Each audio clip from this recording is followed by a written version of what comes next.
Hi there. My name is Michael Redd, and I am the author and founder of Leadership Zen. Now, a lot of you may be wondering exactly what that is, and that's why I put together the first of these videos, really to kind of explain what it is that we're about and exactly what it is that this philosophy is meant to attain. A little bit about me. I have spent the last 25 years working as a corporate executive. Mostly on a global basis. So therefore, I've had a huge opportunity to really observe the leadership dynamic and to understand how people work, how people perform, and how people thrive. Leadership Zen really came from that idea and the things that I've learned over those years. This video series, at least the beginning of it, is really designed to give you an introduction to a few of the concepts that make Leadership Zen work. Over time, we'll be introducing some additional tools. We'll be bringing in some additional resources for you to be able to really get a sense of what's possible in your life. This is not a self-help thing. We'll get into that a little bit later. This is not necessarily a business leadership thing, though it does apply to business. This is really a you thing, and it's really trying to figure out how to unleash your potential with the idea of giving you a more purposeful and meaningful life. And that includes across the spectrum from business to personal. We will talk about that as we go on. But first, what I wanted to do is talk about really my view on how the world works. So this introduction is designed to give you as much of an introduction into Leadership Zen as it is an introduction to Michael Redd and what I'm all about. So I'm not an optimist. I'm not a pessimist. I'm very much a realist. But I'm also a person who is very hopeful about what we can achieve.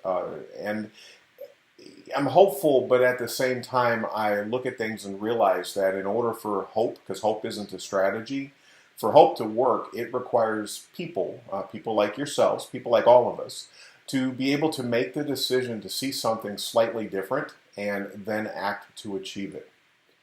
I think the world itself is a most perfectly beautiful place.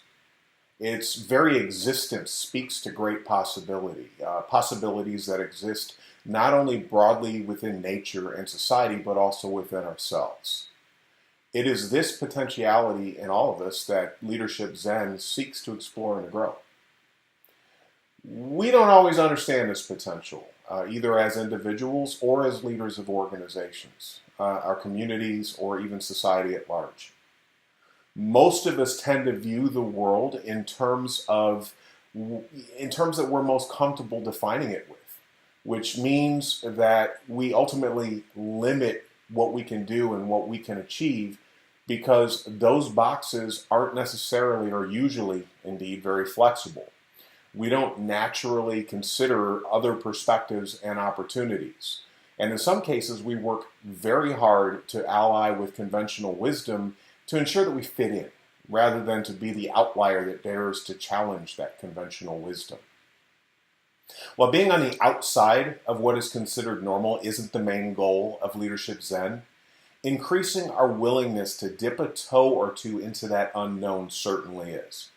When we consider the greatest leaders in history, people who have literally changed the world, it's clear that their roles, either by choice or circumstances, were transformational rather than transactional.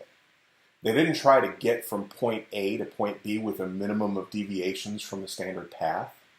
They saw a better way or a better tomorrow and eventually pushed their way through that conventional wisdom to create a new future, one that could be built upon by others down the line with the intention of making the world a better place to live in. Technology is an easy one to consider because it is both past and present and lays a tremendous foundation for the future.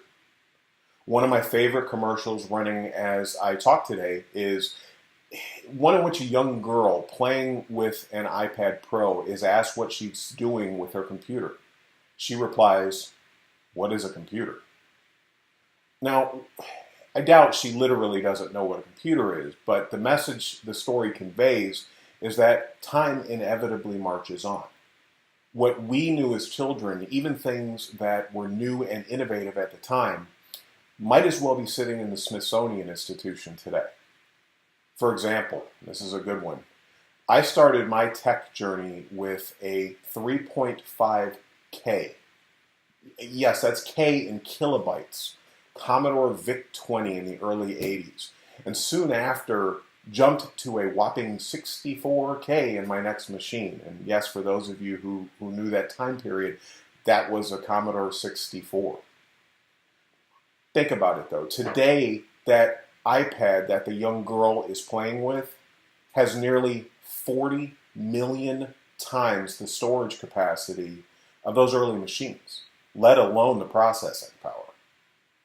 If you think about it, we landed on the moon with less computing power that's currently in your phone or in your car. And if you believe Moore's law, what we will be able to do just in a few years will make our current technology looks like it came from the Flintstones.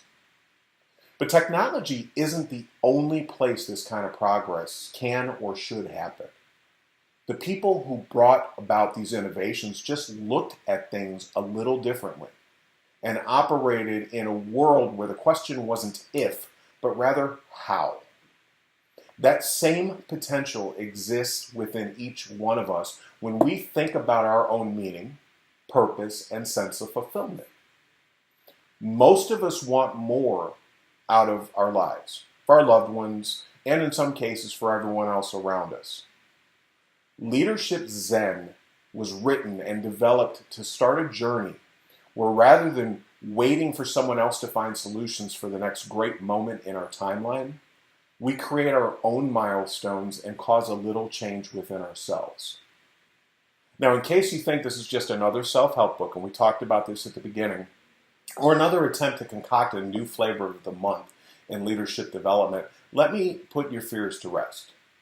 While I think practicing the ideas in these pages, and I do, will help you and make you a better leader and an overall influencer, it is not designed to be that next book on your shelf that you never read again, that next video that you watch but you never watch again, that edition that says that we're going to be able to tell you exactly what to do, and then when you don't necessarily do it the next day, you decide to put it down. In fact, I wouldn't even call it a self-help or a leadership development philosophy at all.